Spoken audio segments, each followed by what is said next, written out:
வணக்கம். PRD news 24 வலைதள செய்தி சேனலின் செய்தியாளர் ஈஸ்வரன். இன்றைய பக்தி செய்திகள். ராணிப்பேட்டை மாவட்டம் ஆற்காடு நகரத்தில் அன்னம்பாளையம் என்று சொல்லக்கூடிய பகுதியில் சிறப்பான முறையில் 4ஆம் நாள் விழா வெகு சிறப்பாக நடைபெற்றது. அந்த செய்தி தொகுப்பு. செய்திகள் வாசிப்பது கீதா. ராணிப்பேட்டை மாவட்டம் ஆற்காடு அன்னம்பாளையம் அருள்மிகு ஸ்ரீ முத்துமாரியம்மன் ஆலயம் 62ஆம் ஆண்டு ஆடி திருவிழா தொடங்கி நடைபெற்று வருகிறது. 13/7/2025 அன்று மாலையில் கரக ஊர்வலத்துடன் தொடங்கப்பட்ட இந்த விழா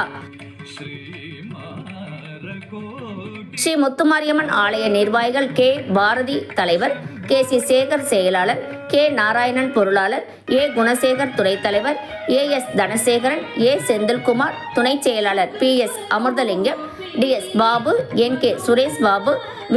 அருண், D. சுகுமார், G. ராஜா, K. வடமலை, C. Sankaran, D. Ramesh, P. Vinayagam மற்றும் விழா கமிட்டி உறுப்பினர்கள் மகேந்திரன், சரவணன், சண்முகம், சிவா, மணிகண்டன், அருண்குமார், ரவீந்திரன், ஹரிக்குமார், பாலாஜி, லோகேஷ், யுவன்ராஜ், சுரேஷ், கிருஷ்ணா, தயாளன், சதீஷ்குமார், சரத்குமார் ஆகியோர் ஒன்றிணைந்து இந்த அற்புதமான அருள்மிகு ஸ்ரீ முத்துமாரியம்மன் ஆலயத்தின் 62ஆம் ஆண்டு விழாவை சீரும் சிறப்போடு நடத்தி வருகிறார்கள். இதில் ஏராளமான பொதுமக்களும் குறிப்பாக அன்னம்பாளையம் பகுதியில் வசிக்கின்ற அனைவரும் கலந்து கொண்டு விழாவினை சிறப்பித்தார்கள் என்பது சிறப்புமிக்க சிறப்பு.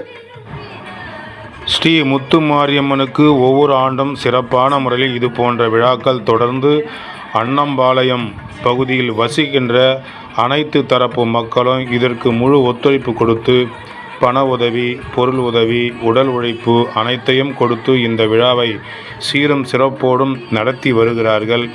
இதில் நாட்டாண்மைதாரர்கள், கோயில் நிர்வாகிகள், விழா குழுவினர், குறிப்பாக இளைஞர்கள் எல்லாம் கலந்து கொண்டு இந்த விழாவை ஒற்றுமையும் நடத்தி வருகிறார்கள். இன்று நடைபெற்ற இந்த பரதநாட்டிய கலை நிகழ்ச்சியில் கலந்து கொண்டு சிறப்பாக பரதநாட்டியம் ஆடி காட்டிய குழந்தைகளுக்கு தனித்தனியாக நாட்டாண்மைகள் சார்பாக அந்த குழந்தைகளுக்கு மரியாதை செய்யப்பட்டு நினைவு பரிசு வழங்கி பாராட்டினார்கள். வருகை புரிந்து பார்வையாளராக பார்த்த அனைவரும் இந்த குழந்தைகளுடைய இந்த அற்புதமான பரதநாட்டிய நிகழ்ச்சியை கண்டுகளித்து கைத்தட்டி ஆரவாரம் செய்து அந்த குழந்தைகளை மனதார வாழ்த்தினார்கள். மேலும் ஸ்ரீ முத்துமாரியம்மன் அருளை பெற்று இன்னும் பல சாதனைகள் பெற வேண்டும் என்று வந்திருந்த அனைவரும் அந்த குழந்தைகளை மனதார பாராட்டினார்கள் என்பது சிறப்பு.